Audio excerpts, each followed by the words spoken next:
कायदे आजम मोहम्मद अली जनाह जो पाकिस्तान नहीं बनाया जे गाजियां नूं सजाए मौत सुनाओ। कायदे आजम मोहम्मद अली जनाह ते 14 जुलाई 1929 अलामा इकबाल दे कहण ते बंबई तो चल के गाजी अलमुद्दीन दा मुकदमा लड़न लाहौर आए। उस पाकिस्तान की बात करो जो इन्होंने बनाया बाबिया पाकिस्तान। पीर सैयद जमात अली शाह साहब गाजी अलमुद्दीन दे जनाजे नाल मौजूद सन। गाजी अलमुद्दीन दी चारपाई रखी गई ते मुरीदा ने चेहरे तो कपड़ा लाने की कोशिश की थी। आले रसूल पीर जमात अली शाह साहब बुढ़े वली कामिल वक्त गौस बानी पाकिस्तान दे नाल खड़े होके पाकिस्तान बनाने वाले पीर सैयद जमात अली शाह साहब फरमान लगे, ओए मुरीदो मुंह तो कपड़ा ना लाओ, गाजी अलमुद्दीन दे पैरों तो कपड़ा लाओ। ते पीर जमात अली शाह साहब पैरों तो कपड़ा लवा के गाजी अलमुद्दीन दे पैर चुम्मे। क़यामत तक दसिया मैं आले रसूल होके क्यों चुम्मे।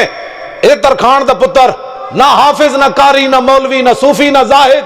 पीर जमात अली शाह साहब ने पैर चुम के दसिया, फरमाया जिस नस्ल दा होवे जिस कबीले दा होवे मेरे नाने दी इज्जत ते पैरा देवे ते सैयद भी ओदे पैर चुमण वास्ते तैयार है।